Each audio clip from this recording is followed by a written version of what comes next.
রাজস্থান এমন একটা জায়গা যেখানে সমস্ত কোণায় কোনো না কোনো গল্প বা রহস্য লুকিয়ে আছে। আর আজকের গল্পটা রাজস্থানের এমন একটা প্রাসাদের যেটার গল্প কোথা থেকে শুরু হয়েছে আর কোথায় গিয়ে শেষ হয়েছে সেটার বিষয় কেউ জানে না।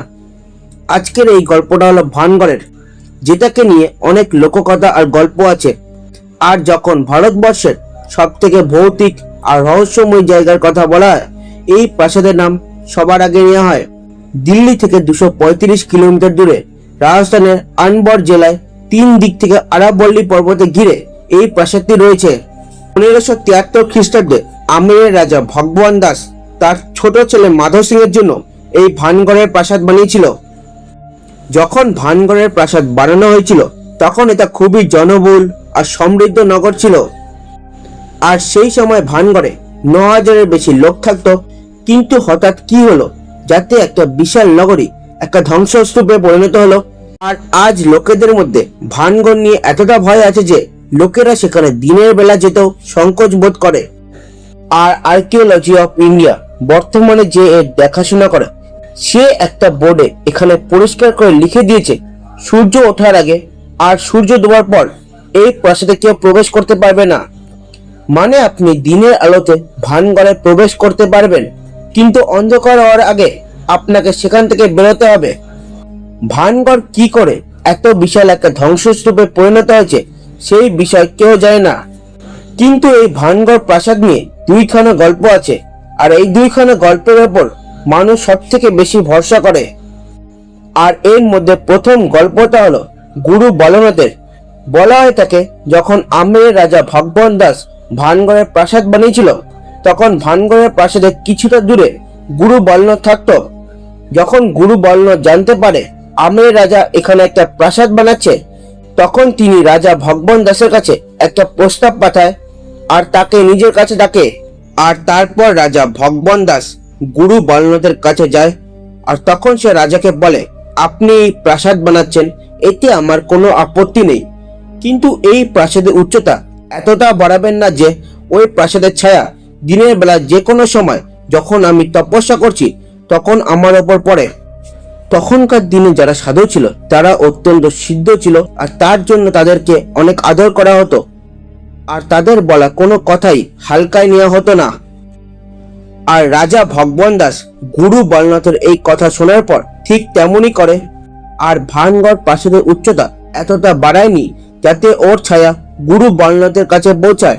আর গুরু বলনাথের এই কথা পরবর্তী 2 প্রজন্ম মেনেছিল। কিন্তু 3 নম্বর প্রজন্ম যখন ভানগড়ের রাজত্ব সামলাচ্ছিল তখন তারা এই কথার গুরুত্ব দেয়নি, আর তাই তারা গুরু বলনাথের কথা উপেক্ষা করেছিল, যার জন্য তারা ভানগড়ের প্রাসাদের উচ্চতা বাড়িয়ে দেয় আর তার ছায়া গুরু বলনাথের কাছে গিয়ে পৌঁছায়।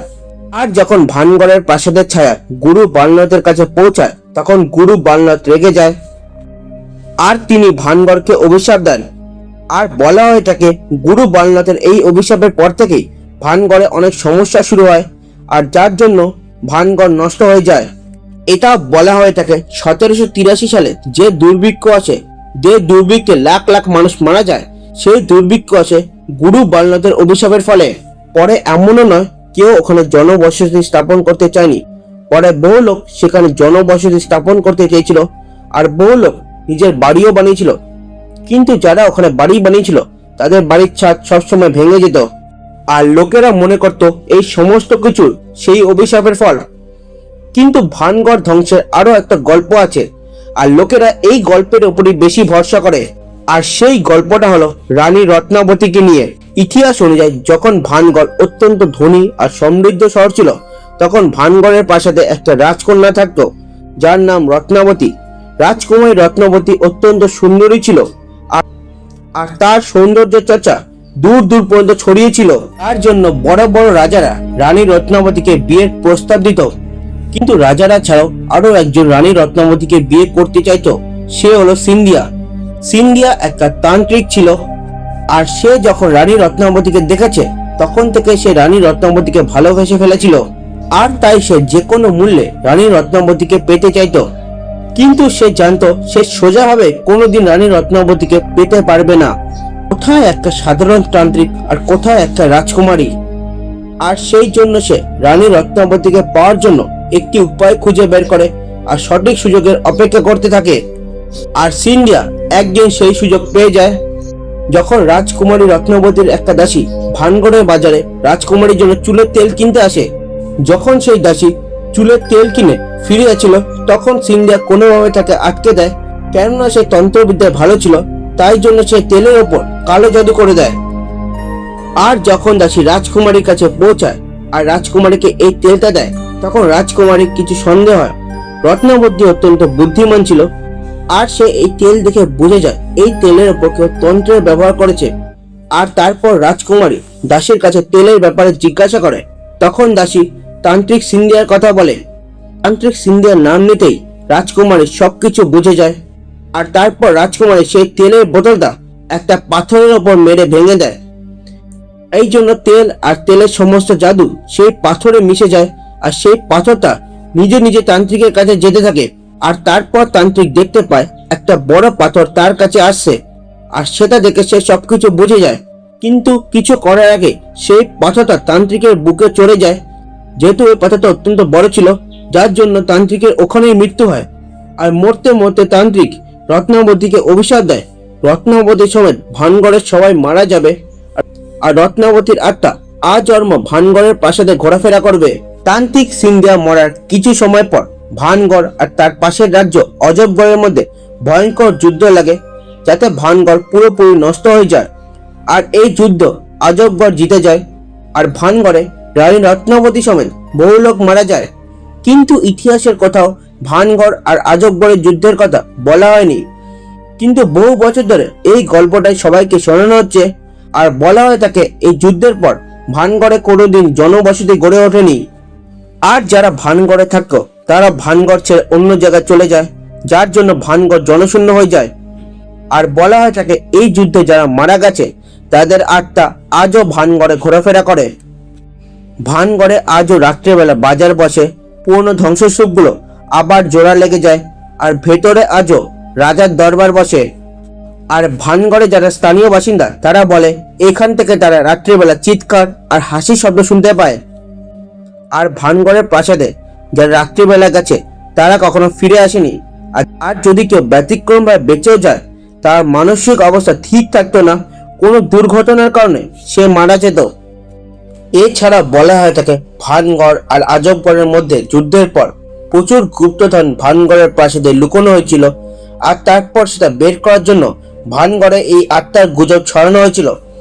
কেননা ভানগড় আর আজবগড়ের কোনো ঐতিহাসিক প্রমাণ নেই, এই জন্য এই গুপ্তধনের কথাও বিশ্বাসযোগ্য না। প্রত্যেকটা প্রাসাদ গড়ে ওঠা আর ধ্বংসের পেছনে একটা ইতিহাস থাকে, কিন্তু ভানগড়ের প্রাসাদ গড়ে ওঠার পেছনে একটা ইতিহাস আছে, কিন্তু এর কোনো ধ্বংসের ইতিহাস নেই। আর এই একটা জিনিস ভানগড়কে আরো রহস্যময় বানায়।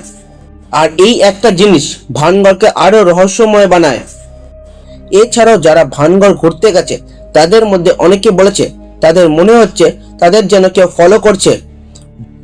আর ভানগড়ের নাচের ঘরে আজও বাজনার শব্দ শোনা যায়। এই খবরগুলো শোনার পর অনেকগুলো নিউজ চ্যানেল আর প্যারানর্মাল সোসাইটি অফ ইন্ডিয়ার টিম নিজেদের সমস্ত যন্ত্র নিয়ে ভানগড়ে পৌঁছায়, কিন্তু তারা সেখানে কোনো ভূতেদের উপস্থিতি লক্ষ্য করেনি। কিন্তু তারা এর কিছু প্রমাণ পায়, কিন্তু সেখানে কোনো আত্মা আছে কিনা তার কোনো পাকা প্রমাণ পায়নি। না তারা কোনো বাজার কিংবা রাজার দরবার দেখেছে। লোকেরা ভানগড়ের ব্যাপারে যা কিছু পড়ে বা শোনে তা দেখে তাদের অদৃশ্য শক্তির ভুল ধারণা হয়। এছাড়া ভারত সরকারের রাতের বেলায় ভানগড়ের নিষিদ্ধের কারণে এই ভূতের ঘটনা ছড়িয়ে পড়ে। আর অন্যদিকে লোকেরা আজও এই গল্পগুলোকে সত্যি মনে করে, আর তাদের মতে আজও ভানগড়ে ভূতেরা আছে। কিন্তু এর পেছনে আসল সত্যিটা কি সেই ব্যাপারে কেউ জানে না।